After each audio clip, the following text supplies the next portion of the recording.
Alguien entró a mi casa anoche. Terminamos durmiendo juntos. Estoy aterrada. Soy física aquí en Toronto y conocí al hombre de mis sueños hace unos 8 años. Llevamos casados aproximadamente 5 años y él lo es todo para mí. Me hace reír, me hace sonreír, a veces me hace llorar y es mi cómplice. El hombre que entró a mi casa ayer no era mi esposo y no tengo ni idea de qué está pasando. Cristóbal, mi marido, se fue de viaje de negocios hace 5 días. Es abogado y de vez en cuando tiene que viajar por trabajo. Partió desde el aeropuerto internacional Pearson y me llamó cuando aterrizó en Viena. Me da algo de ansiedad separarme de él, así que me llama mucho para tranquilizarme. Me llamó después de pasar por aduanas y cuando llegó al hotel. Nada largo, solo una llamada de «Hola cariño, ya estoy aquí». Siempre hemos preferido las llamadas porque con todos los demás mandamos mensajes y decidimos que llamar sería lo nuestro. Los últimos 4 días los pasé como de costumbre, haciendo quehaceres, lo usual. Ayer Cristóbal tenía programado volver a Toronto. Me llamó desde Viena después de entrar en la sala del aeropuerto y me dijo que estaba súper cansado y que iba a dormir durante todo el vuelo. Me alegré de que finalmente pudiera descansar después de lo que parecía un viaje increíblemente ocupado. Pobre, trabaja tanto. Su vuelo estaba programado para llegar a las 11 p.m. y yo tenía clase temprano hoy, así que decidí hacer la cena y dejarla en la nevera para él. Después de dar clases todo el día, me di cuenta de que las 11 p.m. habían pasado y no tenía noticias de Cristóbal, pero asumí que su vuelo se había retrasado. Tenía una escala en Londres y sé que allí tienen unas tormentas eléctricas impresionantes en esta época del año, así que pensé que su vuelo se había retrasado. Cuando dieron las 12 p.m. empecé a preocuparme un poco más. ¿Tal vez perdió su teléfono? Pero entonces todas mis preocupaciones desaparecieron. Recibí un mensaje de texto. Sabía que soy un guardia de seguridad en Disneylandia y hoy descubrí por qué desaparecen los niños. Estaba emocionado de conseguir un trabajo en el lugar más feliz de la tierra. Crecí en Orlando, así que mi mamá me llevaba bastante seguido cuando era un chaval y estaba emocionado de poder llevar a mis hijos gratis de ahora en adelante. Conseguí trabajo como guardia de seguridad nocturno. Solo tenía que sentarme y mirar cámaras. Los parques no están siempre vacíos por la noche y yo solo tenía que asegurarme de que no pasara nada sospechoso. Estaba tan emocionado. No tenía que aguantar lo que los guardias de día soportaban. Tenían que lidiar con gente ebria en Epcot, aquellos que se sentían con derecho porque habían gastado miles, etc. Recuerdo que en el entrenamiento le pregunté a un guardia si había visto algo raro. Me contó que en la atracción de la mansión embrujada vieron a una mujer esparciendo las cenizas de su hija. Cuando la confrontaron, ella de verdad creía que su hija sería un fantasma feliz que vería cada vez que se montara en la atracción. Déjame detenerme ahora y decirte, te atraparán esparciendo cenizas y no estarás contento con lo que hagan con los restos de tus seres queridos. Lo más extraño que me enseñaron fue el código 999, otra referencia de la mansión embrujada. Me enseñaron a usarlo si ves algo raro, algo inexplicable. Normalmente rotábamos los parques que vigilábamos, a veces ciertos hoteles o incluso Disney Springs. Esta noche me tocó Hollywood Studios. Me encantaba poder patrullar el terreno y ver cómo se veía el borde de la galaxia. Me encanta cómo añadieron Star Wars a los parques y podía verlo lejos de la horda de turistas. Estaba sentado en mi oficina, mirando cámaras con mi gran taza de café, que nos mantenían cuando empezaron a suceder cosas inexplicables. Poco sabía yo que esto era solo el comienzo de mi peor pesadilla. Miré mi reloj y eran las 3 a.m. Observé a un Mickey paseándose casualmente por la calle hacia la montaña rusa Rock and Roller Coaster. Nunca éramos personajes a esta hora, y además, la mayoría de la gente que viajaba iba a usar los túneles subterráneos. Me quedé mirando con incredulidad mientras un pato Donald, luego un Goofy y luego un Pluto seguían detrás de él poco después. Mi walkie era pura estática y murmuré, código 999. Repito, código 999. Aquí Bill en acá. ¿Qué pasa? ¿Por qué hay personajes en el parque? Todo lo que escuché fue pura estática. Mi instinto me decía que esperara y simplemente viera qué pasaba. Tal vez llegara más seguridad, tal vez las fuerzas del orden, pero pensé que podría ir solo. Mi walkie no podía contactar a ningún otro guardia, así que solo estaba yo. Me colé en un camerino y encontré un viejo disfraz de Olaf. Me lo puse y caminé torpemente hacia Rock and Roller Coaster. Todo el ruido no estaba allí, sino donde estaba Fantasmic. Cuando me acerqué lentamente al grupo de personajes, de repente empezó a llover. Miré y vi a los personajes llenando los bancos y asientos alrededor del área. Encima de una gran roca había alguien de pie. Me senté junto a una mini. Ella se volvió hacia mí y simplemente me miró fijamente. No dijo ninguna palabra, solo me miró fijamente. Luego se volvió y miró de nuevo hacia el escenario. El intercomunicador se encendió. Señoras y señores, niños y niñas, aquí está Mickey Mouse. Observé cómo los personajes comenzaban a inclinarse y a animar. Intenté hacer lo mismo para que no me notaran. Miré a mi lado derecho y una niña pequeña estaba junto a mí animando.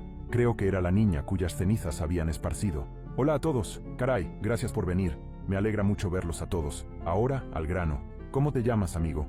Un hombre atado a una mesa fue llevado desde detrás de las cortinas. Era Jerry. Estaba en entrenamiento conmigo. Se veía golpeado, sangrante. En realidad no importa cómo te llames, se rió Mickey. Bien, pandilla. Es hora de que ofrezcamos un nuevo recipiente para que Walt habite. Y este es el sacrificio perfecto, gritó mientras estaba amordazado. Mickey levantó un cuchillo al cielo y se detuvo. Miró a todos durante lo que pareció una hora. Olfateó. Uno de ustedes es un impostor. ¿Quién es? Escucha, amigo. Necesitamos a Walt más que nunca y no podemos hacer esto contigo aquí. Los personajes se movían confundidos tratando de encontrarme. Entonces la niña fantasma me susurró. Sal de aquí. Paralizado por el miedo, lentamente empecé a moverme, pero fui interrumpido por mi walkie que sonó. 10-4 código 999. En camino. Me volteé esperando ser atacado por los personajes, pero todos se habían ido. Estaba solo en las gradas, excepto el Mickey que estaba en el escenario. Lentamente comenzó a acercarse a mí. Se veía diferente. No lo había notado hasta ahora. Sus ojos faltaban y un fuerte brillo rojo emanaba de los huecos. Emitió un grito fuerte, casi perforando mis oídos. Estaba hecho. Necesitaba salir de allí. Corrí lo más rápido que pude a mi oficina. El temblor era surrealista. Mientras me sentaba y agarraba mi taza de café, el líquido tibio cubrió mi regazo. De verdad quería renunciar, pero necesitaba encontrar a Jerry. Mientras alcanzaba la puerta para salir de mi oficina, las luces de repente se atenuaron. Me volví hacia mis monitores, sus alimentaciones una vez tranquilas ahora, zumbando con una ráfaga de actividad. Mickey y el resto de los personajes habían vuelto, sus ojos fijos en las pantallas como si me estuvieran mirando. Sus ojos, una vez tan llenos de calidez y jovialidad, ahora eran vacíos huecos. Podía ver a Jerry, todavía atado a la mesa, retorciéndose de terror. Miraba directamente a mi cámara de seguridad, suplicando ayuda. Intenté llamar de nuevo por el walkie, desesperado por una respuesta, pero solo estática llenó mis oídos. Mi corazón golpeaba en mi pecho como un martillo mientras intentaba pensar qué hacer. Mientras miraba los monitores, los personajes comenzaron a moverse de nuevo, esta vez en mi dirección. La niña pequeña, el fantasma, los lideraba. En mi pánico, agarré el único arma en mi oficina, mi taza de café. Retrocedí hacia un rincón de la habitación, mirando los monitores mientras los personajes se acercaban a mi ubicación. Luego, los monitores se volvieron negros, silencio completo. La única luz en la habitación era el tenue resplandor del botón de espera en la consola. De repente, una risa aguda y escalofriante resonó por la habitación, haciendo que se me erizara el cabello de la nuca. La puerta se abrió lentamente, apareciendo un guante blanco familiar alrededor del borde, y mi corazón casi se detiene. Lo último que recuerdo antes de desmayarme fue la vista de las cuencas vacías de Mickey a pulgadas de mi cara, y el frío agarre de sus guantes alrededor de mi cuello.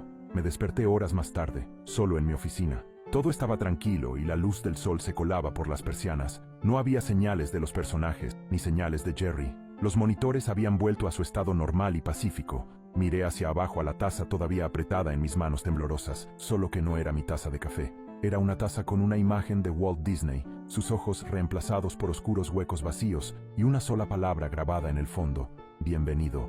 Agentes de policía, ¿qué incidente los traumatizó para el resto de sus vidas? Recibimos una llamada sobre una mujer que se había encerrado en su baño, diciendo que su novio intentaba matarla. Lo que terminamos encontrando fue mucho, mucho peor. Mi compañero Mateo y yo llegamos a una casa al final de la calle. Las farolas parpadeaban en amarillo, y el viento hacía danzar los árboles y arbustos. Las nubes estaban densas y el aire helado. Nos posicionamos frente a la puerta principal. Golpeamos. ¡Policía! ¡Abran! Solo el sonido de los carillones de viento. Mateo abrió la puerta de una patada con toda la fuerza que pudo reunir. Revisamos la casa por abajo. Nadie a la vista. Todo despejado. ¿Escuchas eso?, dije. Mateo miró hacia las escaleras. Llantos suaves. Una mujer. Tan sutiles, como si estuvieran ahogados detrás de una puerta, en una habitación. Pensé que se suponía que estaba abajo, dijo Mateo. Subimos las escaleras. Señora, está bien. Empecé. Está a salvo ahora. Nadie le va a hacer daño. El llanto se detuvo de golpe, como si alguien presionara pausa. Luego comenzó de nuevo. Pero él todavía está aquí, respondió la mujer desde dentro del dormitorio. Mi compañero y yo revisamos toda la casa. No hay nadie aquí, señora. Está a salvo. Abajo. La puerta principal se cerró de golpe. Mi compañero y yo nos miramos fijamente, y pude notar su frente sudorosa a pesar de la fría noche. Usé mi cabeza para indicarle que echara un vistazo. Se paró en la cima de las escaleras y miró hacia la puerta principal. Si tan solo hubiéramos sabido entonces lo que estaba a punto de suceder. Solo el viento, creo, dijo él. Luego, una voz suave vino desde dentro del baño. ¿Están seguros, oficial Bradley?, preguntó la mujer. Toda la noche en esa escena, ni mi compañero Mateo ni yo usamos nuestros nombres en voz alta, ni una sola vez. ¿Cómo podría ella saber nuestros nombres? Señora, ¿necesita ayuda o no? Mateo estaba agitado. Necesitamos saber que está bien, así que retroceda porque voy a tirar la puerta abajo. Una parte de mí cree que Mateo estaba más ansioso por ver la cara de la mujer, por descubrir quién era y cómo sabía lo que sabía, que por su seguridad. Él quería tranquilidad mental. No, espera, dije. Puede que esté sentada justo al lado de la puerta. No queremos lastimarla. Entonces ella lo dijo. Oficial Bradley, dígale a Mateo que si toca esta puerta visitaré a su familia en las últimas horas de cierta noche y derribaré una puerta propia. La voz de la mujer era una octava más profunda cuando dijo eso. Nunca entendí la expresión blanco como un fantasma. La gente realmente se pone tan pálida en la cara. Aprendí que de hecho sí cuando vi a mi compañero reaccionar a esas siniestras palabras. Esta vez no pude impedirle que derribara la puerta del dormitorio, pero cuando lo hizo, no encontramos a nadie dentro. No había una ventana por encima de la ducha por la cual escapar o otra puerta por la que pasar, y sin embargo, estábamos seguros de que acabábamos de tener una conversación completa con una mujer detrás de esta puerta. Revisamos toda la casa, incluido el patio trasero, una última vez, centímetro a centímetro. Nada. Cuando llegó el momento de irnos, nos dimos una mirada y salimos de la casa sin siquiera mirar atrás. Ahora esta es la parte de la historia que no le he contado a nadie. Es demasiado perturbadora para siquiera comprenderla. Ni siquiera se la conté a Mateo. Estábamos suficientemente alterados, así que no quería decirle esto. Cuando dejamos la casa, yo conduje de regreso a la estación esa noche. Probablemente pensó que no me di cuenta, pero sus manos temblaban demasiado para conducir cómodamente. Él no toma café. Mientras daba marcha atrás en la calle, Mateo no miró hacia atrás a la casa. Pero la verdad es que yo sí lo hice, y sinceramente desearía no haberlo hecho. Miré y entrecerré los ojos hacia un bote de basura al lado de la casa para ver una extraña figura oscura arrodillada junto al portón, como si nos observara marcharnos. Y cuando finalmente nos alejamos, a medida que la casa se hacía más y más distante en nuestro espejo, la figura se levantó lentamente. Y lo juro incluso hoy, que al levantarse, no dejó de subir hasta que su cabeza sobresalió por encima del techo de esa casa de 2 pisos. Mi hermano solía taparme los oídos por las noches. Ahora entiendo la repugnante razón. Pensaba que era normal que mi hermano me inmovilizara en la cama y pusiera sus manos sobre mis oídos mientras dormía. Estábamos así durante horas antes de que finalmente me soltara. Ahora conozco la espeluznante realidad de lo que me hacía. Nunca supe por qué lo hacía, pero a medida que crecía, más parecía que todo encajaba. Mi mamá y mi papá parecían una pareja feliz, pero sabía que debían estar discutiendo o peleando.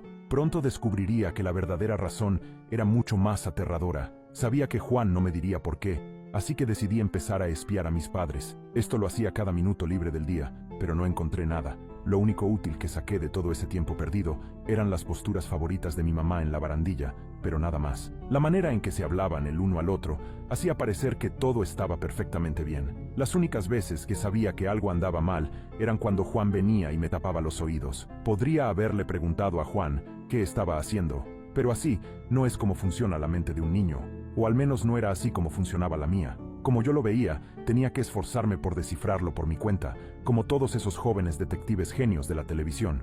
Con los años, mejoré en moverme por la casa sin ser notado y aprendí a caminar sin hacer ruido alguno. Por eso esta noche, decidí acercarme sigilosamente al cuarto de Juan y mirar por el ojo de la cerradura. Al principio, todo parecía normal, pero mientras mis ojos se desplazaban hacia su escritorio, lo vi. Su portátil estaba abierto y había un video en reproducción. Sabía que tenía que ver de qué se trataba, así que abrí su puerta y caminé hacia su escritorio. Tras pensarlo un poco, di play. Pronto esto se convertiría en el mayor error de mi vida entera. Al principio, me tomó un segundo darme cuenta de lo que estaba viendo. Había un hombre atado a una mesa, completamente desnudo. Estaba en una habitación blanca brillante, con un espejo a su lado. De repente otra figura entró en el cuadro. Llevaban una máscara y un uniforme carmesí. Sacaron guantes de su bolsillo y se los pusieron. En ese momento, todo en mi cuerpo me decía que dejara de mirar, pero continué de todos modos. La figura cogió un bisturí de la mesa y comenzó a hacer grandes cortes en su carne. Vi cómo al hombre primero le cortaron los dedos y luego los brazos. Sus gritos llenaban la habitación mientras la sangre se derramaba por el suelo antes blanco. No pude soportarlo más. Cerré el portátil y corrí de vuelta a mi habitación y cerré la puerta con llave. No podía creer lo que acababa de ver. El miedo rápidamente me consumió mientras intentaba pensar en alguna razón por la que mi hermano estaría viendo un video así. Al principio consideré que podría ser una película, pero lo descarté. Los sonidos de huesos rompiéndose y carne desgarrándose eran demasiado reales para ser de una película. Tal vez él tenía una razón para explicarlo todo, pero sabía que no podía preguntarle. Solo me quedaba una opción. A la mañana siguiente, cuando Juan no estaba en casa, entré a la cocina para hablar con mi papá. Le conté sobre el video que había visto y le conté todo. Al principio, su rostro se tornó en una expresión nerviosa, como si estuviera preocupado por algo, pero rápidamente cambió a una que era más calmada y relajada. No tienes que preocuparte por eso. Juan está tomando una clase de criminología este año, y eso es algo que simplemente tienen que mostrar, dijo con un tono inocente. ¿Pero estás seguro, papá? Se veía tan real y había tanta sangre, le respondí, aún no convencido. Claro que parece real. ¿Cómo si no se supone que la gente se acostumbre a estar alrededor de la sangre?, me respondió. Esa respuesta tenía sentido para mí, y me hizo empezar a reconsiderar todo. Quizás estaba equivocado y quizás realmente era solo para su clase de la universidad. Decidí dejarlo pasar y olvidarme de todo. Después de esa charla con mi papá, fue como si las visitas de Juan por la noche se detuvieran. Normalmente ocurrían 2 veces al mes, pero no había habido ninguna en 3 meses. Eso fue hasta esta noche. Normalmente estaría dormido cuando él visitaba, pero esta noche fue diferente. Era vacaciones de verano, así que aún estaba despierto, ocupado en el baño cuando escuché a Joan abrir la puerta de mi habitación. Llamó mi nombre y escuché cómo retiraba las sábanas de mi cama buscándome. ¿Está despierto?, de repente escuché preguntar a mi papá desde el pasillo. No está aquí, respondió Juan. Debe estar pasando la noche en casa de un amigo. Eso es bueno, solo asegúrate de quedarte arriba, respondió mi papá. Consideré salir del baño y decirles que estaba en casa, pero me quedé callado y esperé hasta que los escuché bajar las escaleras. Rápidamente me levanté del inodoro y me escabullí escaleras abajo. Esperaba ver a alguien, pero estaba vacío. Al principio estaba confundido, pero luego escuché ruidos leves que venían del sótano. No podía distinguir qué estaba oyendo, así que fui a la puerta del sótano e intenté abrirla, pero estaba cerrada con cerrojos. Esto no era normal, ya que nunca antes había visto esos cerrojos en la puerta. Consideré simplemente dejarlo y volver a mi habitación, pero tenía que saber qué estaban haciendo allí abajo. Busqué algo en la cocina que pudiera usar para forzar la puerta, hasta que encontré un juego de ganzúas en el fondo de un armario. Volví a la puerta y empecé a forzar los 5 cerrojos, cada uno más complicado que el anterior. Al liberarse el último cerrojo, sentí escalofríos recorrer mi espina dorsal. Era como si supiera que algo de esto estaba terriblemente mal, pero nunca podría haber imaginado cuánto peor sería realmente. Abrí la puerta del sótano y lentamente empecé a bajar las escaleras. Con cada paso que daba, parecía que el ruido que había oído antes se hacía más fuerte y más claro. Al llegar al último escalón, finalmente me di cuenta de lo que estaba escuchando. Gritos fuertes. Me recordaban a los que había oído del video en la portátil de Juan, pero eran peores. Podía decir que era de una chica. Miré alrededor del sótano por un momento, tratando de descubrir de dónde venían. Fue entonces cuando vi un suave resplandor blanco que venía de detrás de un viejo estante en la esquina. Me acerqué rápidamente y moví el estante silenciosamente para revelar otra puerta. Esta era diferente, era vieja y estaba cubierta de manchas rojas como sangre. Puse mi oído en la puerta y empecé a escuchar. Vas a morir esta noche, dijo mi padre con un tono grave. Dios no perdona tus pecados. Me encargó ocuparme de ti y asegurarme de que recibas lo que te mereces. Por favor, lo siento. No soy una pecadora. No sé de qué estás hablando, gritó la mujer. Inmediatamente supe de quién era esa voz. Era nuestra mamá. Mi corazón se detuvo y estaba a punto de irrumpir por la puerta para detenerlo, pero sabía que no podía. Sabía que él también me mataría. ¡No tienes que hacer esto! ¡Por el amor de Cristo, soy tu esposa!, gritó mamá. Eso fue lo último que escuché antes de que sus súplicas fueran reemplazadas por gritos agudos. Gritos que podrían ser escuchados en todo el mundo. Lo que siguió fue el sonido de varios huesos rompiéndose y carne desgarrándose. Continuó por varios minutos, hasta que finalmente mi padre habló. Es hora de limpiar, dijo. Fue entonces cuando supe que tenía que salir de allí. Tenía que contarle a Juan lo que acababa de presenciar. Rápidamente, moví el estante de nuevo a su lugar, lancé mis zapatos manchados de sangre a un contenedor y corrí hacia las escaleras. Estaba a punto de alcanzar la parte superior cuando sentí una mano familiar cubrir mi boca. Era Juan. Empezó a arrastrarme escaleras abajo y hacia la habitación con la luz blanca resplandeciente. Mientras se acercaba, me atrajo hacia sí y susurró: deberías haber tapado tus oídos. Sigo escuchando gritos al lado a las 2 de la madrugada. Ahora estoy segura de que mañana estaré muerta. Ha estado pasando casi todas las noches durante las últimas 3 semanas. No pensaba que podría empeorar hasta que los gritos empezaron a acercarse. Mis mejores amigos y yo acabamos de mudarnos a un edificio de apartamentos nuevo en Los Ángeles. El lugar es precioso, de verdad. O sea, en la ciudad de Los Ángeles, encontrar un edificio de lujo a buen precio es prácticamente imposible. Solo eran $2,500 al mes de alquiler. Eso no se oye aquí. Debería haber tomado el precio como una señal de que algo estaba terriblemente mal con este lugar. No sé cuántos de ustedes han estado en el centro de LA, pero es un escenario de bloque por bloque. Con esto quiero decir que caminas una cuadra, podrías estar en Silver Lake, y la siguiente, al lado de edificios embrujados que solían tener residentes asesinos en serie. Nuestro edificio no está cerca de la mayoría de las cosas embrujadas del centro, así que no me preocupaba. Mis amigas Jessica, Joanna y Raquel nunca habían vivido en una ciudad tan grande como LA, pero logré convencerlos de que lo intentaran. Los primeros días aquí estuvieron bien. Nada raro, nada extraño, solo nosotros desempacando nuestras cosas, haciendo pijamadas en la sala, tratando de averiguar cómo extender la señal de Wi-Fi y viendo Netflix. Luego empezó. Los gritos. Jessica los escuchó primero. Me despertó a las 2:30 de la mañana, hablando de cómo escuchó a alguien gritar y si podía ir a su habitación para ver qué pasaba. Todos terminamos yendo a su habitación, y durante los primeros 5 minutos no escuchamos nada. Luego empezó de nuevo, y sonaba como un hombre gritando a muerte. También sonaba muy cerca, como si viniera del propio edificio de apartamentos. Pasamos horas esa noche tratando de descubrir de dónde venía el sonido, pero no encontramos nada. Simplemente lo atribuimos a alguien en el edificio, que ponía una película muy alta tarde en la noche, y lo dejamos así. No queríamos molestar a la policía por algo que probablemente tenía una explicación fácil, pero siguió sucediendo. Cada noche durante una semana, pero siempre una persona diferente despertada por los gritos. Después de Jessica fue Raquel, luego Johanna, luego yo. Cuando lo escuché estaba dormida y pensé que era parte de mi sueño. Sonaba bajo, hueco, casi como un eco. Era prolongado y se sentía como si fuera una grabación que se había ralentizado con software o un tocadiscos roto. Para cuando me desperté, me di cuenta de que el sonido venía directamente de arriba de mi habitación. Quiero decir, tenía que ser. Sonaba tan cerca. Levanté a las chicas y hicimos la misma rutina. Pararse en la habitación. Escuchar durante unos minutos. Los gritos comienzan de nuevo. Incluso salí a mi balcón y miré hacia arriba, y efectivamente la ventana sobre mi habitación estaba abierta. Hice que Jessica y Johanna se quedaran conmigo, paradas allí, y escucharon los gritos venir directamente de esa unidad. Al día siguiente, subimos para mirar alrededor. No vimos nada, así que decidimos ir a la oficina de arrendamiento para ver si alguien se había quejado de los gritos. Admito que no habíamos contactado a la seguridad de nuestro edificio o incluso a la oficina de arrendamiento sobre los gritos, aunque deberíamos haberlo hecho. Nos dijeron en la oficina que no solo no habían tenido ninguna otra queja, sino que el piso 13 y el piso sobre nosotros no estaba listo aún para inquilinos y por lo tanto nadie vivía allí arriba. Eso es todo, ¿no?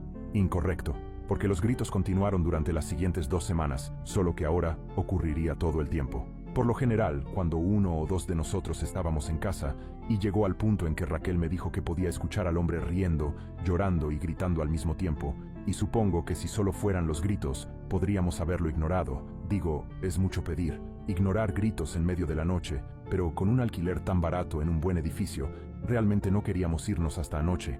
Anoche todos nos quedamos despiertos hablando sobre lo que estaba pasando con el apartamento. Habíamos hablado con otras personas sobre las cosas que pasaban, y algunas personas tenían experiencias extrañas, pero nada como los gritos que habíamos escuchado. Antes de que nos diéramos cuenta, son las 2 a.m., y comienzan los gritos. Estábamos en la sala de estar. Todas las ventanas del lugar estaban abiertas, así como la puerta del balcón que daba al exterior. El sonido venía directamente de arriba de nosotros, y esta vez podíamos escuchar todo. El hombre estaba gritando y llorando sobre cómo no quería morir todavía. Quería más tiempo. Podía escuchar algo murmurándole, a veces riendo, a veces tratando de calmarlo.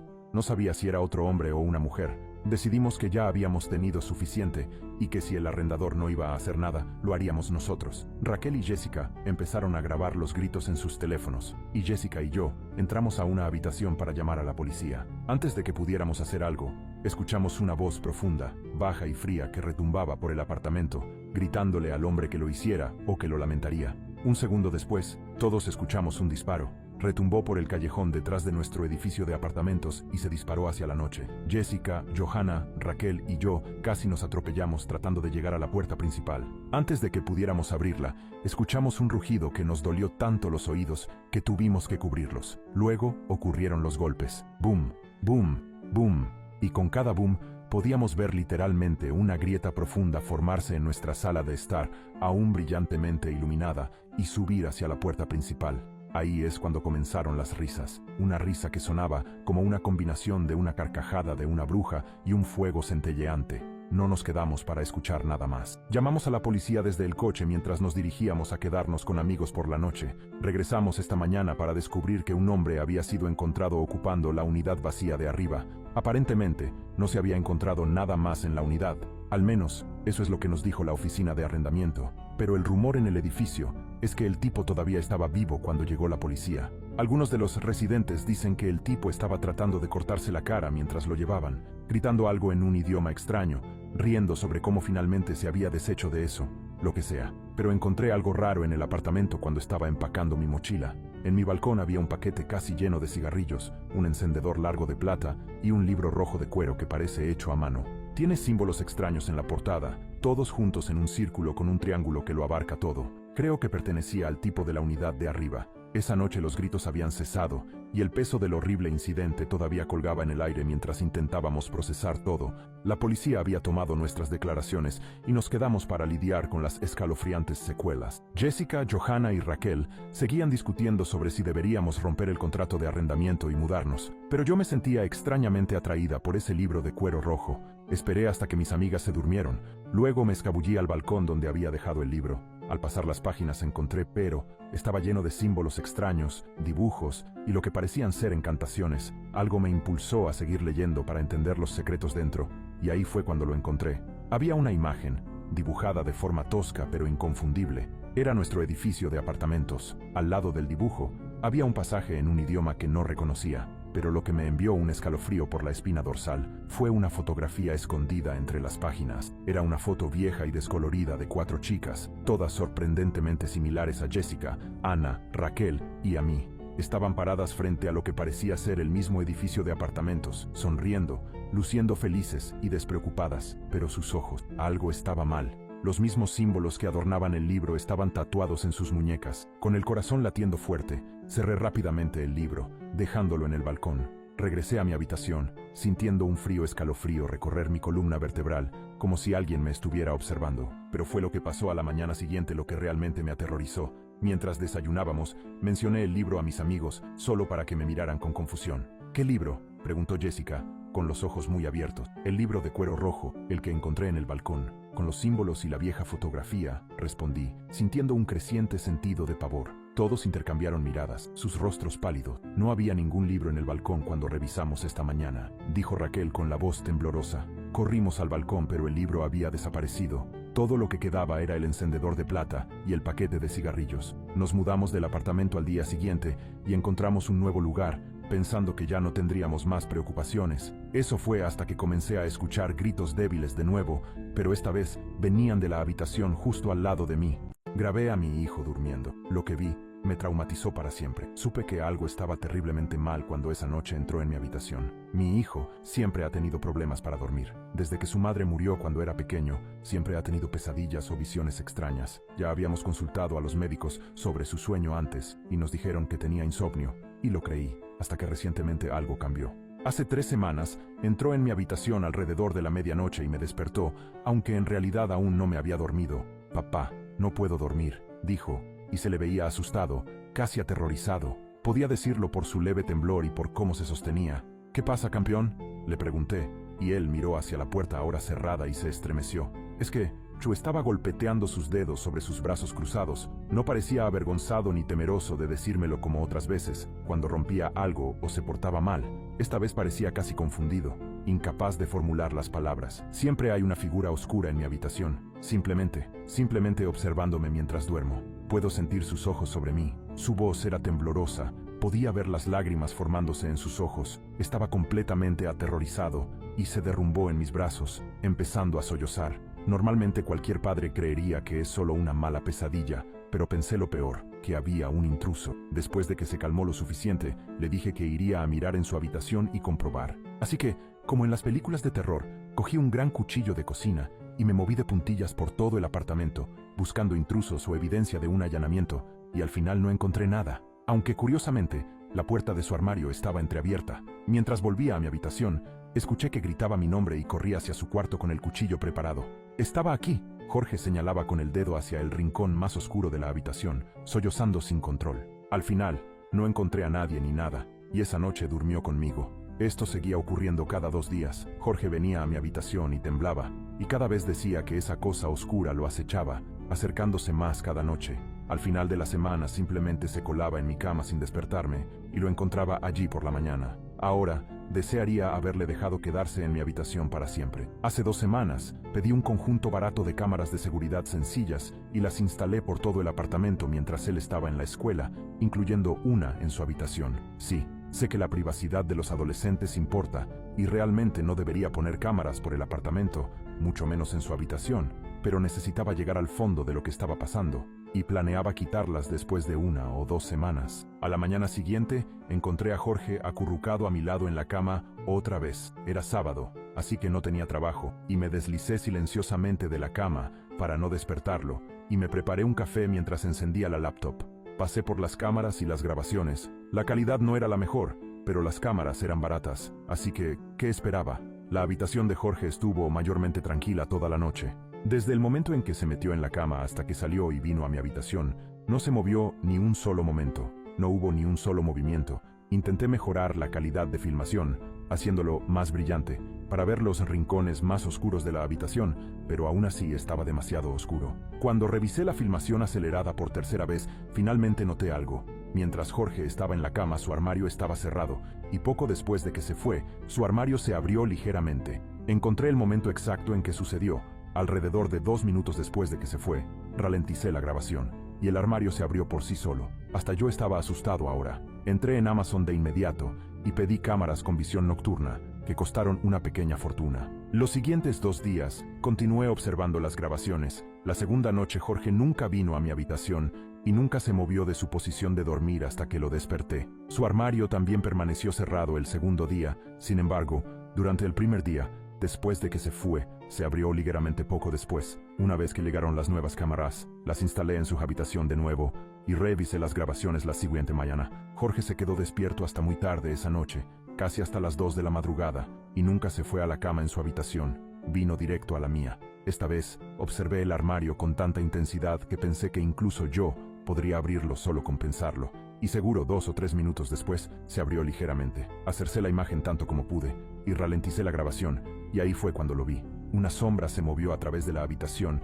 en una fracción de segundo y pasó por el armario, y al siguiente instante, el armario se abrió ligeramente. Lo ralenticé aún más, lo revisé una y otra vez. No podía distinguir la figura, era simplemente una masa de sombra. Suspiré y fui a mi habitación a despertar a Jorge. Esos últimos días tenía que despertarlo, porque dormiría todo lo que pudiera, y aún después de dormir más de 12 horas, todavía se veía cansado, con ojeras bajo sus ojos. La siguiente noche fue la última que Jorge estuvo despierto. Me desperté con él durmiendo a mi lado como de costumbre estas últimas semanas. Salí en silencio, no importaba, y continué con mi rutina matutina de café y revisando las grabaciones. Se quedó despierto hasta tarde de nuevo. Las 3 de la madrugada, consideré regañarlo por quedarse despierto tan tarde en una noche escolar mientras pasaba por las grabaciones, aunque extrañamente, la puerta del armario nunca se abrió durante toda la noche. Casualmente decidí mirar a través de las viejas cámaras que todavía estaban instaladas en todas partes, incluyendo mi habitación, y ahí fue cuando mi mandíbula cayó y lo vi, claro como el día, una sombra de una mano esquelética flotando justo encima de mi hijo, en la pared detrás de él, toda la maldita noche. Corrí a mi habitación e intenté despertarlo suavemente como cada mañana, pero no se movió. Luego lo intenté con violencia, lo sacudí y grité para que se despertara. No lo hizo. Llamé a la ambulancia sin saber qué más hacer. Lo diagnosticaron en coma. Seguí viendo esas grabaciones una y otra vez, retrocediendo semanas atrás, y encontré algo aún más aterrador. Cada noche, cuando Jorge venía a mi habitación para dormir, la sombra lo seguía. Vi a través de múltiples cámaras cómo la sombra se aceleraba desde su habitación, al pasillo, a la cocina y luego a la mía, todo en un par de segundos, y luego allí, en mi habitación, se reposaba justo sobre él, acercándose más y más cada noche. No sé cómo describirlo. Es diferente a cualquier cosa que he visto antes, una sombra, pero tan oscura, tan negra, que la oscuridad de la habitación la iluminaba de una manera extraña. Esto me lleva a los eventos de la semana pasada y de hoy. Yo también he empezado a sentir una presencia. Yo también he empezado a ver la sombra acechando en el rabillo del ojo. Y yo también he empezado a sentirla acercándose a mí mientras duermo cada noche. Hoy he reunido frenéticamente una línea de tiempo, y según ella, hoy es el último día que podré despertarme por mi cuenta, lo que significa que a menos que me despierten mañana, no volveré a despertar. No sé qué hacer. Si me sacrifico, tal vez hay una posibilidad de que compense a mi hijo. Tal vez tenga que tomar esa oportunidad por él. Padres, qué momento horroroso los hizo darse cuenta de que algo andaba mal con su hijo. Solía adorar a mi hija Elena, pero supe que algo estaba realmente mal con ella cuando me dijo esto. Es un monstruo, papi. Deberíamos tirarlo a la basura, dijo, mientras sostenía a su hermanito. La miré, sin palabras. Realmente acababa de decir eso. Cariño, él es tu hermanito, dije. No es un monstruo, y no deberías decir cosas así. Mi hija solo me miró fijamente, sin expresión. Está bien, papi, dijo. Sin decir una palabra más, dio media vuelta y salió corriendo de la habitación. Pude sentir cómo mi ceño se fruncía. Había leído sobre esto en los libros de crianza. El hermano mayor siente rencor por la atención que recibe el nuevo bebé y actúa. Estaba seguro de que eso era todo lo que estaba pasando. ¿Está bien, Elena?, preguntó la voz de mi esposa detrás de mí. Me di la vuelta. ¿Por qué preguntas?, dije. Mi esposa, María, ya estaba de pie y moviéndose por la casa solo unos días después de dar a luz. Era tan fuerte. Entró a la habitación y miró fijamente al bebé y suspiró. Acaba de decir la cosa más extraña, dijo mi esposa. Esperé a que continuara, pero no lo hizo. Bueno, no puede ser peor que lo que acaba de decirme, respondí. Dijo que Jonathan era un monstruo y que deberíamos tirarlo a la basura. Mi esposa negó con la cabeza tristemente. Me dijo lo mismo, respondió. Y dijo, el monstruo ha engañado a papi, pero a mí no me engaña. ¿Puedes creerlo? Una sensación incómoda de frío me subió por la nuca. Deberíamos sentarnos con ella y tener una charla, dije. Mi esposa abrió la boca para responder, pero bostezó en su lugar. Mañana, ya es tarde esta noche, dijo. Sí, vamos a la cama. Si tan solo no hubiéramos dormido esa noche. Me desperté por un fuerte ruido proveniente de abajo. Encendí la pantalla de mi teléfono para ver la hora. Las 2:23 a.m. La nube de sueño se disipó lentamente y me di cuenta de que el sonido era Jonathan llorando en su cuna. Mientras me levantaba de la cama y me calzaba las pantuflas, una segunda realización me golpeó. El llanto no viene de su habitación. Y suena extraño. Miré a mi esposa. Déjala dormir. Se lo ha ganado. Seguí el sonido escaleras abajo, hacia la cocina. El llanto estaba amortiguado y era difícil ubicar la fuente. Me detuve en seco y aguzé el oído. Parecía venir del fregadero. Me acerqué al fregadero y miré fijamente el desagüe, frunciendo el ceño. Recordé cuando mi hija me dijo que quería tirar al monstruo a la basura. No, ella no haría eso, ¿verdad? Abrí la puerta del armario y, para mi horror, descubrí a mi hijo Jonathan en la basura, tumbado sobre una cama de pozos de café y cáscaras de plátano. ¡Oh, Dios mío! Lo saqué de la basura y le quité con cuidado la mayor cantidad posible de los húmedos pozos de café, mientras lo mecía de un lado a otro y susurraba suavemente, «Arrorró mi niño», su canción favorita. Pronto, se quedó dormido. «Deberías haberlo dejado ahí», vino una voz detrás de mí. Me giré para ver a mi hija, Elena. «¿Por qué harías esto?», susurré gritando, con cuidado de no despertar a mi esposa. Elena solo se encogió de hombros. «Los monstruos pertenecen a la basura», dijo. Tenía la mandíbula apretada, las fosas nasales dilatadas. «No dejaré que te haga daño a ti y a mami». «Cariño, ¿qué está pasando?». Reconocí al instante la voz somnolienta de mi esposa y me giré para enfrentarla. Ella me miró, luego al bebé. Sus ojos se abrieron de par en par. Pensé que era por lo sucio que estaba Jonathan, pero estaba equivocado. Mi esposa vio el cuchillo que Elena escondía detrás de su espalda. Avanzó rápidamente, pasando junto a mí, en un intento de ponerse entre nuestra hija y el bebé antes de que Elena atacara al bebé. Pero Elena era demasiado pequeña y rápida, y esquivó fácilmente el abrazo de oso de mi esposa. Instintivamente retrocedí, y el cuchillo solo rozó mi brazo. María tiró a Elena al suelo y le quitó el cuchillo de la mano, arrojándolo a un lado para que resbalara por el suelo de baldosas. Su cara estaba roja, y mechones de cabello se pegaban a su frente sudorosa. «¿Qué demonios te pasa?», exigió. Elena no dijo nada. Jonathan comenzó a llorar y bajé la mirada hacia él para inspeccionar si estaba herido. La sangre goteaba de un corte en su frente. Sin pensar, extendí la mano para limpiarla, pero inmediatamente retiré la mano, como si hubiera tocado una estufa caliente. Levanté la mano frente a mi rostro horrorizado y observé cómo el humo se elevaba mientras la sangre de mi hijo quemaba mis dedos hasta el hueso. El olor acre de la carne quemada llenó la casa. Mi esposa, mi hija y yo nos miramos fijamente y nos quedamos congelados. Después de todo, nuestra hija no estaba loca. Policías, ¿cuál ha sido la llamada al 911 más traumatizante que han recibido? Recibimos una llamada aterradora de una mujer que afirmaba que había alguien dentro de su casa. Sonaba aterrorizada. Sin embargo, cuando fuimos a investigar no encontramos nada.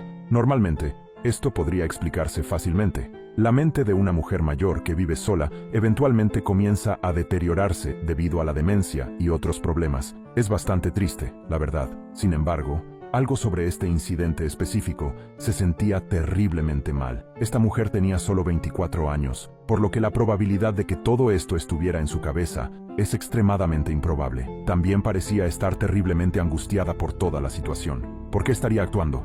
Dejamos su lugar y le decimos que nos contacte si ve algo de nuevo. Quiero decir, realmente no podíamos hacer nada en ese momento, pero sabíamos que esto estaba lejos de terminar cuando recibimos una llamada de ella al día siguiente, diciendo exactamente lo mismo. Conducimos hasta allí y revisamos la casa de nuevo. No encontramos nada. De nuevo, el problema es que la casa parece diferente esta vez, casi como si hubiera algún detalle sutil que la hiciera un lugar diferente al que estuvimos ayer. Mi compañero Beto dice que él también lo notó, pero no entiende que está mal. Decidimos no decir nada sobre esto mientras le decimos a Carla que no encontramos nada. Sin embargo, ella nos dice que nos quedemos. Lo grabé, dice. Saca su teléfono y nos dice que veamos el video que ha preparado. Era un video de ella en la casa. Está corriendo, respirando frenéticamente, y luego lo vemos. Una figura grande cubierta de pies a cabeza, con lo que parece ser un traje de cuerpo completo negro. Avanza hacia la cámara, mientras Carla grita y se mete en una habitación, cerrándola con llave por dentro. Hay algunos golpes en la puerta antes de que podamos escuchar pasos alejándose. No sabemos cómo reaccionar a este video, pero lo intentamos de todos modos. Llegamos a la conclusión de que el hombre debe haberse ido una vez que Carla se metió detrás de la puerta. Sin embargo, la puerta principal estaba cerrada con llave cuando llegamos, y Carla nos dijo que no había salido de la habitación. ¿También tenía las llaves de su casa? Eso explicaría mucho, pero también empeoraba mucho la situación. Decidimos vigilar su casa durante la noche. Somos discretos, aparcando a una cuadra de distancia en un coche sin distintivos. Estamos ambos completamente despiertos, listos para ir tan pronto como veamos algo sospechoso. Alrededor de las 2 a.m., vemos a alguien cruzando la calle hacia su casa. Sin embargo, no es el hombre, es la misma Carla. Beto y yo debemos haber tenido la misma expresión en nuestros rostros. ¡Qué demonios! Salimos del coche y nos dirigimos hacia allá, golpeando fuerte la puerta principal. Sin embargo, nadie responde. Podemos ver luces encendiéndose y apagándose intermitentemente, pero no estamos seguros de qué se supone que significa eso. ¿Estaba intentando decirnos que nos fuéramos? Unos momentos después, recibimos una llamada de la central. Nos dicen que Carla ha llamado al 911 de nuevo, diciendo que ahora hay varias personas en su casa. Preguntan si necesitamos refuerzos. Decimos que sí. Sin otro momento de vacilación, forzamos la puerta y entramos. Las luces de la sala de estar aún parpadean, pero vemos el interruptor de luz y nadie lo está tocando. Llamamos a Carla, pero nadie responde. De hecho, el lugar está muerto en silencio. Puedo ver que las casas vecinas comienzan a encender sus luces debido al alboroto. Subimos corriendo las escaleras y comenzamos a revisar cada habitación, pero no hay nada. Una vez más, buscamos el lugar centímetro a centímetro, pero no hay nada aquí, ni siquiera Carla, a quien vimos claramente entrar hace unos momentos. Mientras camino de un lado a otro en confusión petrificada, Beto habla. Hay habitaciones aquí que no deberían estar. ¿De qué demonios estás hablando?, le pregunto en respuesta. He estado contando, dice. Había 9 en total la última vez que vinimos. Ahora hay 10. ¿No lo notaste? Me obligo a pensar con fuerza. Subconscientemente, sabía que algo estaba mal, pero no podía precisar exactamente qué. Sin embargo, eventualmente me doy cuenta. El sótano. Solo había una puerta allí la última vez. Beto asiente. 2 ahora. No sé qué pensar. Miro a mi alrededor e intento hacer una evaluación, pero realmente no hay ninguna que se pueda hacer. Escuchamos un golpe en la puerta unos 10 segundos después. Suena agitado. Miramos por las ventanas de la sala de estar, pero no nos recibe la luz roja y azul de la policía. Estamos vacilantes en responder, por supuesto. Decido dar un paso adelante, pero Beto me detiene. Me mira y niega con la cabeza, susurrando. Dejamos la puerta abierta, ¿recuerdas? Tenía razón. Mi radio comienza a hacer ruido. Otra llamada de la central. Nos dicen que necesitamos salir de la casa inmediatamente, que Carla llamó de nuevo diciendo que íbamos a morir con una voz mortalmente monótona. Los golpes han cesado, pero podemos escuchar pasos en el sótano. Algo está aquí con nosotros. Hemos decidido que esto era suficiente.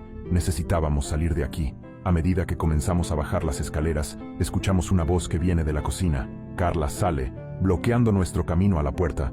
Parece distante, con ojos vacíos mirándonos fijamente. ¿Lo encontraste?, pregunta sin ningún atisbo de emoción en su voz. Creo que podría estar en el sótano. ¿Por qué no vas a verificar? Beto y yo estamos congelados de shock. Ella simplemente sigue mirándonos, gesto tras gesto hacia la puerta del sótano de vez en cuando. Los pasos allí abajo ahora suenan como si estuvieran corriendo en círculos. Ignoramos su solicitud, pasando bruscamente por su lado y saliendo corriendo por la puerta principal. Los refuerzos aún no están aquí, así que decidimos subirnos a nuestro coche. Sin embargo, vemos a alguien en la calle mirando a través de la ventana del lado del conductor. Es grande, vestido con lo que parece ser un traje de cuerpo completo negro.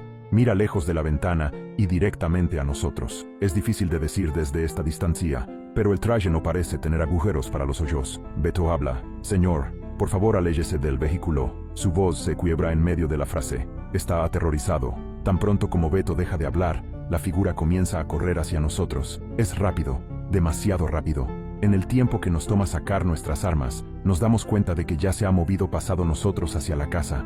No perdemos más tiempo corriendo hacia el coche, cerrando las puertas con llave y esperando hasta que lleguen los refuerzos. Cuando finalmente lo hacen, somos interrogados extensamente, mientras lo que parece ser un equipo SWAT busca la casa. Sin embargo, no es el jefe de policía quien nos pregunta. En cambio, es un tipo en traje que nunca hemos visto antes. Nos hace preguntas como: ¿cuántas puertas había en la casa? ¿Cómo era exactamente Carla? ¿Alguna vez vieron a un hombre con un ojo vagando por ahí?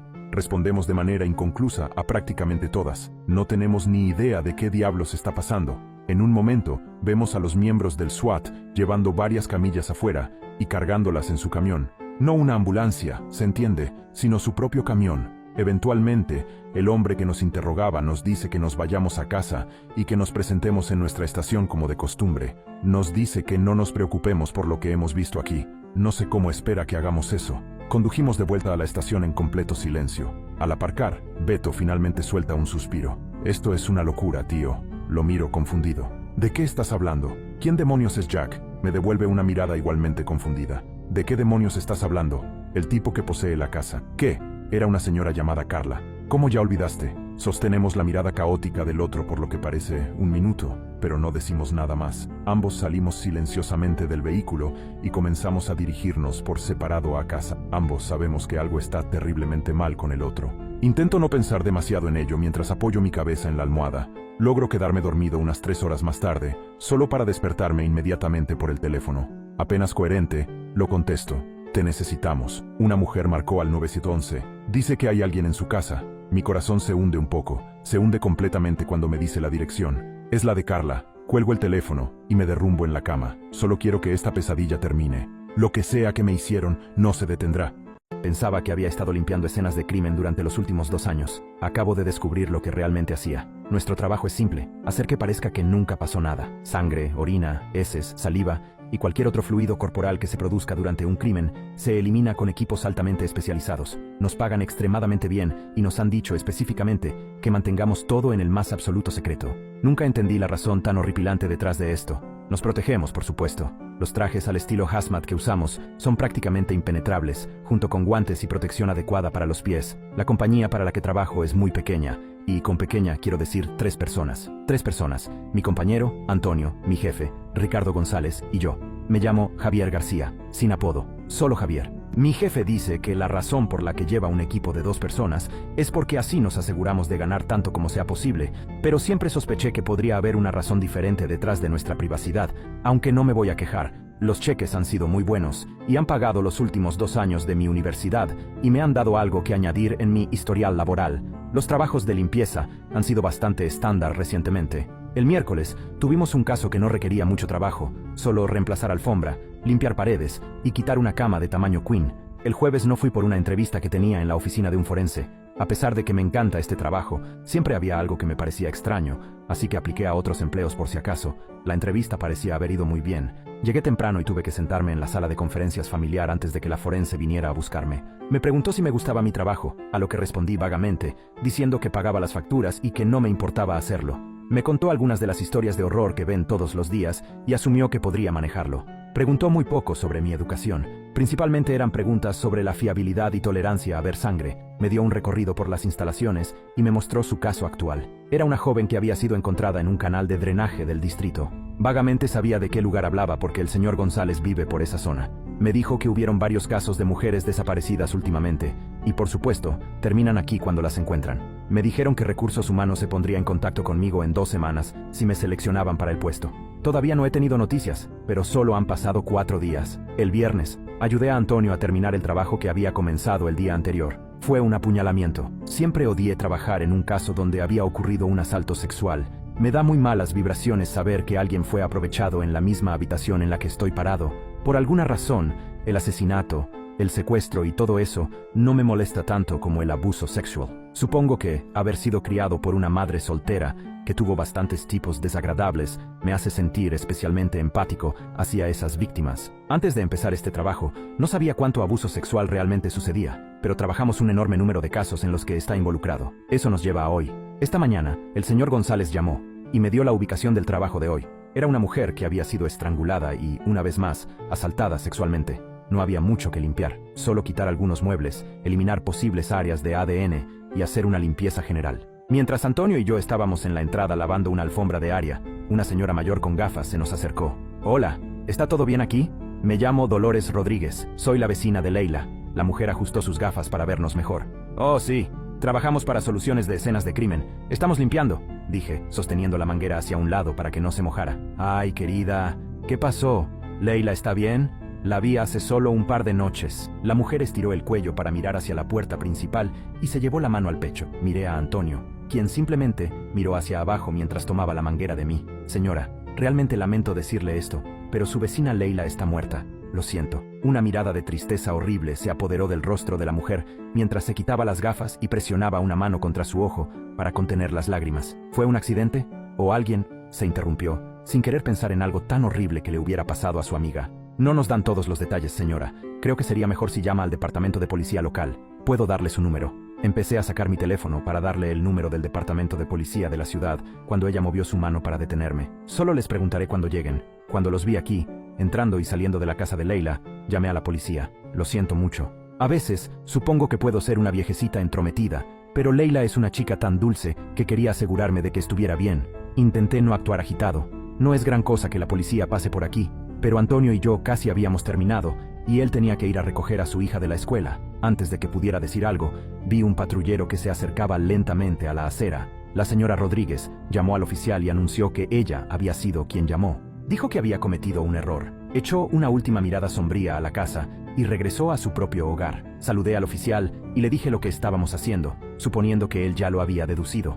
El oficial, un hombre alto y fornido con corte militar, miró decididamente. No me habían informado de este», dijo mientras alcanzaba el radio en su hombro derecho. «Despacho. ¿Me pueden decir algo sobre un asalto o rapto en Renner la noche del miércoles?» El oficial comenzó a mirar hacia abajo y a mover su pie en el cemento mientras esperaba. «No tenemos reporte de ninguna llamada el miércoles. ¿Está seguro de la calle?» Una mirada de confusión y preocupación cruzó la cara del oficial. «Despacho. Verifica con el departamento de policía del condado». Cambio. La voz volvió en segundos. «Ya verificado. Ni siquiera una multa de tráfico o una llamada de alarma de seguridad doméstica defectuosa esa noche». Cambio. Muy confundido, lancé una mirada a Antonio, quien se había congelado enrollando la manguera. Reiteré al oficial el nombre de la víctima y el de nuestra compañía mientras él ya estaba llamando refuerzo. Resulta que Leila Barrio Nuevo, la mujer desaparecida, estaba realmente desaparecida. No la habían visto en los 2 días anteriores a nuestra orden de trabajo. El problema era que la policía no había sido notificada de su desaparición o de un crimen en su hogar. Nuestro jefe, bueno, mi ex jefe, Ricardo González, había sido un asesino en serie muy exitoso. Sin embargo, las cosas no fueron tan simples como entregar a González a la policía. Intentamos contactarlo después de nuestro encuentro con el oficial, pero, como era de esperar, no hubo respuesta. Su casa estaba vacía, completamente limpia, como si nunca hubiera vivido allí. Se había ido, desaparecido en el aire, sin dejar rastro. Era como si hubiera sabido que este día llegaría y se había preparado para ello. A medida que repasábamos los casos en los que habíamos trabajado, el gran número de víctimas me sacudía. Cada ubicación un lugar donde una vida inocente había terminado brutalmente. Pensé que estaba limpiando las consecuencias, haciendo las cosas bien a mi manera, pero en realidad le estaba ayudando, cubriendo sus rastros. Al día siguiente, la policía apareció en mi puerta. Tenían muchas preguntas. Preguntaron sobre González, sobre el trabajo, cómo obteníamos las órdenes de trabajo, todos los detalles que podían obtener. Respondí lo más honestamente posible, mi mente aún en una neblina, tratando de procesar todo. Mientras tanto, Antonio no estaba manejando bien la situación. Tenía una hija, y todo esto le estaba afectando mucho. Estaba pálido, con los ojos abiertos y vacíos. La realización de que habíamos estado ayudando y encubriendo a un asesino en serie era difícil de aceptar. La culpa lo estaba consumiendo. Después de horas de interrogatorio, la policía se fue, pero no sin antes darnos una advertencia severa de no salir de la ciudad. Antonio se fue a casa y yo me quedé solo con mis pensamientos. Mi teléfono zumbó, rompiendo el silencio de la habitación. Era un mensaje de un número desconocido. Lo abrí y un escalofrío me recorrió la espina dorsal. El mensaje decía: «Bien hecho, Javier. Has sido de gran ayuda. Buena suerte con tu nuevo trabajo». Quedé congelado, mirando la pantalla. El mensaje era de González. Estaba observando. «Solo espero no ser su próxima víctima». Dicen que toma 2 días para que tu gato comience a comerte después de que mueres. Bueno, puedo decirte que es más tiempo que eso, pero no mucho más. Tengo 5 gatos. Sí, 5.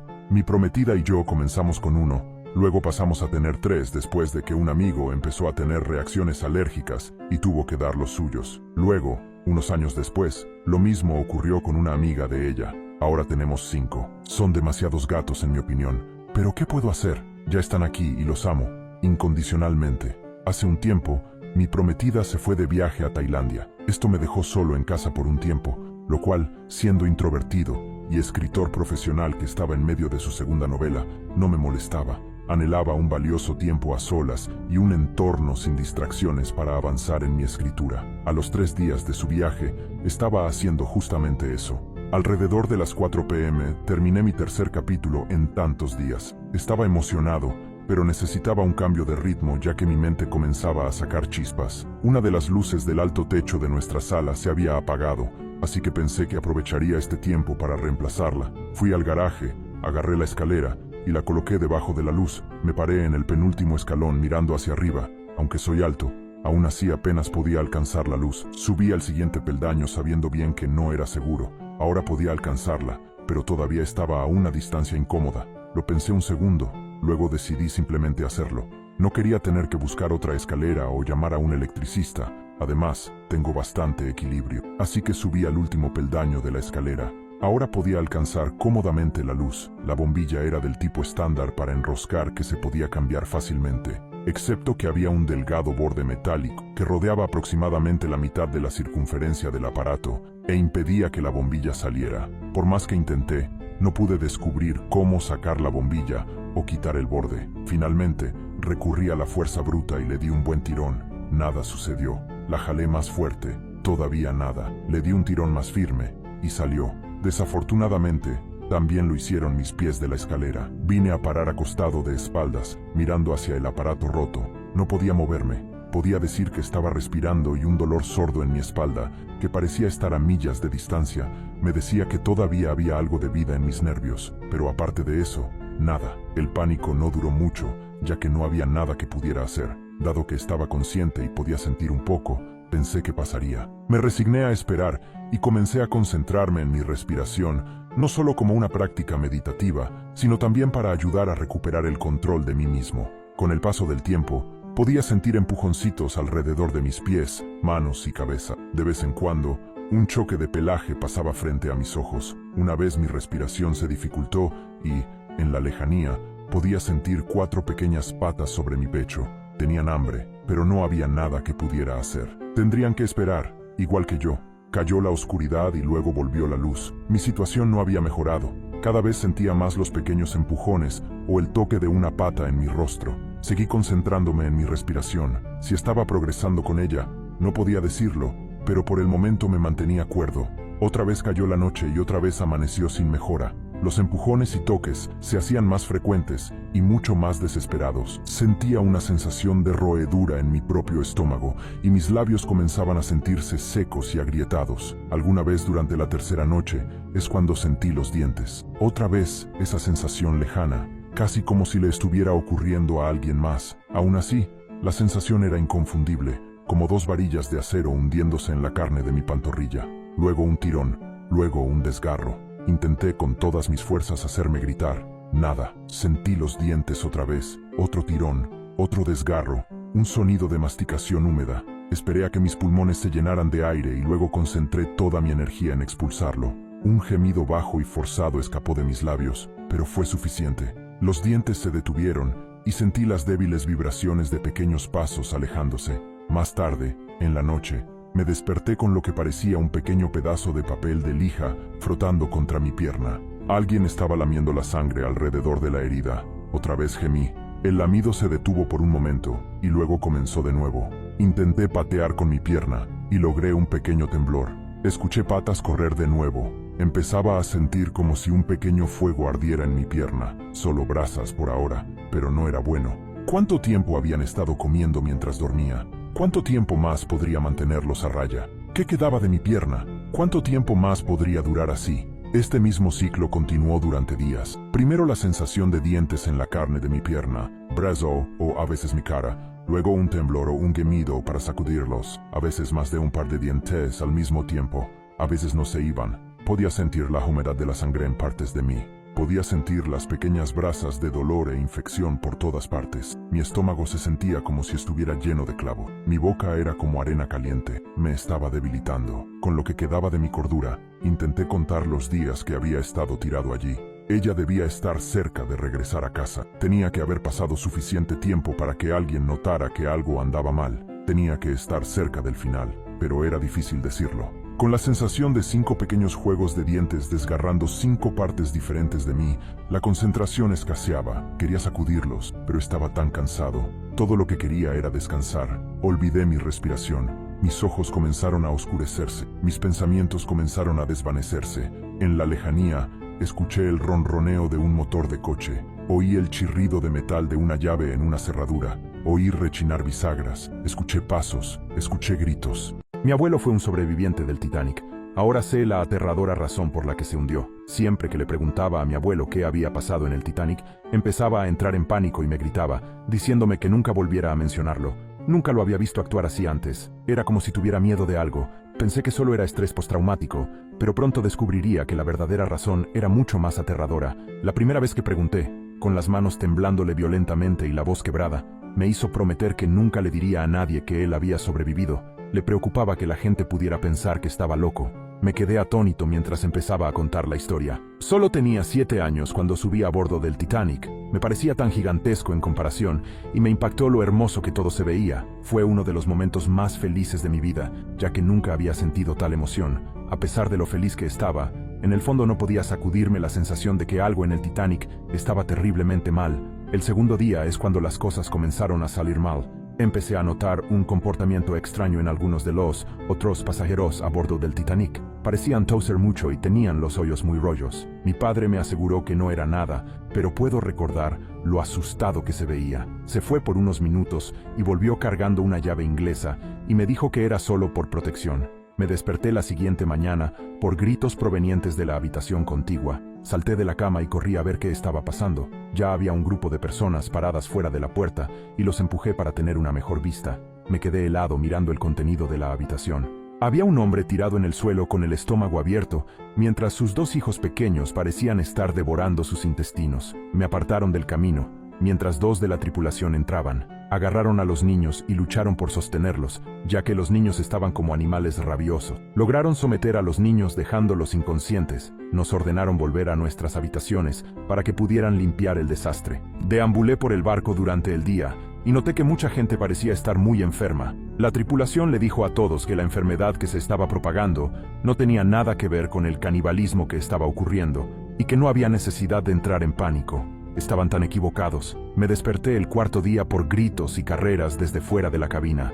Asomé la cabeza y me quedé en shock al ver que el pasillo estaba cubierto de sangre y había cuerpos esparcidos por el suelo. Cerré rápidamente la puerta y fui a despertar a mis padres, pero noté que faltaban. No sabía qué hacer, ya que tenía miedo de salir de la habitación, pero tenía miedo de estar solo.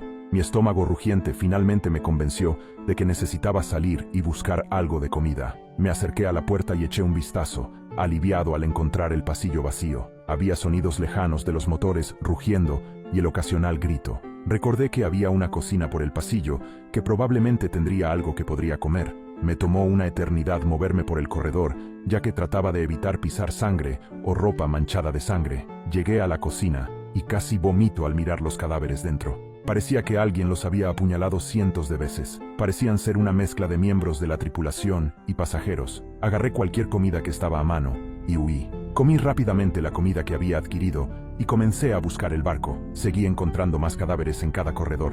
Muchos de ellos parecían tener sus estómagos abiertos. Estaba empezando a oscurecer y comenzaba a preocuparme de que todos los demás a bordo estuvieran muertos. Doblé una esquina y mi vejiga se soltó al tener una pistola apuntada en mi cara. Me quedé allí temblando mientras uno de los miembros de la tripulación me miraba por unos momentos. Guardó la pistola antes de salir corriendo y dejarme parado allí solo. Me tomó un tiempo recuperar mis sentidos, y para este momento ya estaba completamente oscuro. Había oído disparos lejanos en la dirección a la que había corrido el miembro de la tripulación y me preguntaba a qué había disparado. Fui lanzado a mis pies mientras un estruendo ensordecedor sacudía el barco. Corrí hacia el costado y miré hacia afuera en un enorme pedazo de hielo con el que debíamos haber chocado. Pedazos de hielo comenzaron a caer a mi lado y tuve que moverme para evitar ser golpeado.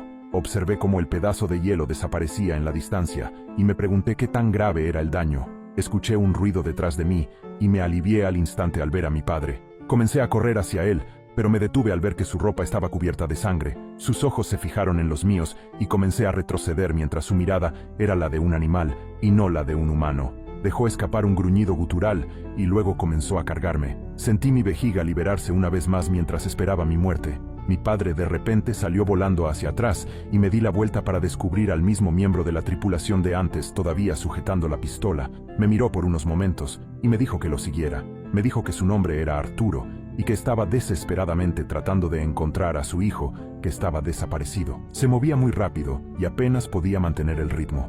Estaba asomándose por cada esquina y pasamos por docenas de cadáveres. Eventualmente llegamos a una zona con un gran número de sobrevivientes. Algunos estaban intentando bajar los botes salvavidas, mientras otros intentaban luchar contra los demás pasajeros que parecían querer comerlo. Nuestro bote salvavidas fue el último en ser bajado, y en el proceso de intentar entrar, fuimos invadidos por los infectados. Arturo empezó inmediatamente a disparar y a abatir a tantos como podía, asegurándose de que todos entraran al bote salvavidas de forma segura. En medio de todo, escuchamos a un niño gritando cerca. Corrí con Arturo a investigar y enseguida ambos supimos quién era. Era su hijo.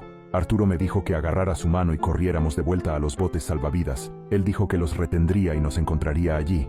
Mientras corríamos, escuché los gritos de Arturo mientras lo despedazaban. Él nos salvó, pero perdió su vida en el proceso. Lograron bajar el último bote salvavidas y evacuar a los últimos de nosotros, los sobrevivientes restantes. Nuestro bote salvavidas se alejaba del barco y podía ver a docenas de pasajeros corriendo de un lado a otro atacándose entre sí. El barco había comenzado a hundirse bajo las olas y la mayoría de las personas estaban en la parte trasera del barco. Me giré porque no quería ver más de esto. Fuimos rescatados por barcos unas horas más tarde y descubrí que mi madre había sobrevivido en otro bote salvavidas y nos reunimos entre lágrimas. El abrazo que compartimos se sintió como si durara horas. Mientras subía las escaleras hacia el barco, pensé en Arturo y su sacrificio para salvar a su hijo.